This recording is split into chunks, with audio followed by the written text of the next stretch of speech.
الإخوة المواطنون، قرر الرئيس محمد حسني مبارك تخليه عن منصب رئيس الجمهورية، وكلف المجلس الأعلى للقوات المسلحة لإدارة شؤون البلاد. اقصى عليك محمد فؤاد أبو العز. اقصى عليك، لا اقصى عليك يا حسني، ازاي تمشي وتغور؟ طب فوت سلم وبوسني، هي دي 10 شهور؟ مش قلتلي 100 مرة اني شعبك حبيبك، وان انت الحكمة فينا واحنا حظك نصيبك؟ وحلفت براس حماتك مش ممكن يوم اسيبك، والاخر دقة فيا راح افضل في القصور. لا اقصى عليك يا حسني، ازاي تمشي وتغور؟ ايام وسنين طويلة وانت الحاكم بأمره، شعبك ما بيده حيلة ولا يفتح بقه عمره. ايام وسنين طويلة وانت الحاكم بأمره، شعبك ما بيده حيلة ولا يفتح بقه عمره.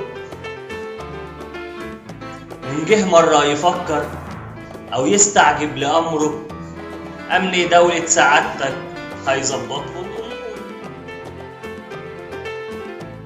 لا اخصى عليك يا حسني، ازاي تمشي وتغور؟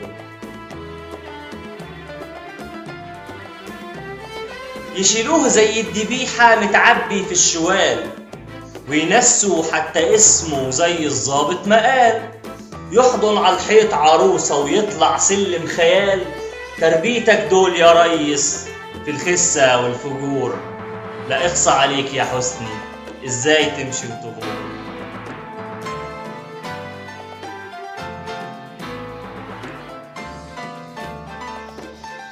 فين رجالتك يا ريس؟ طب فين عز وجرانا؟ بيقولوا عليك كويس عايزين حسك معانا. حبايبك في اللومان بيقولوا غداك حدانا، زكريا يجر صفوت ونظيف بيجيب سرور. لا اقصى عليك يا حسني، ازاي تمشي وتغور؟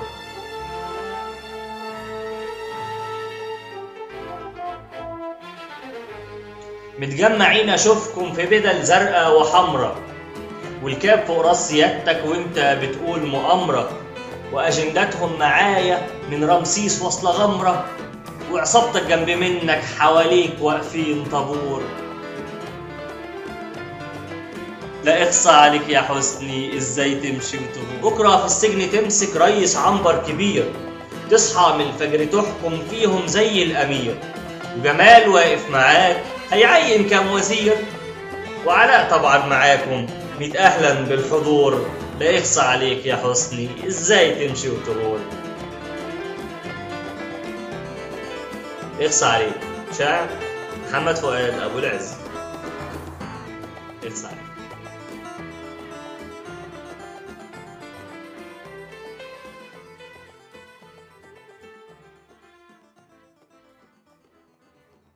لا يخصى عليك يا حسني، ازاي تمشي وتغور؟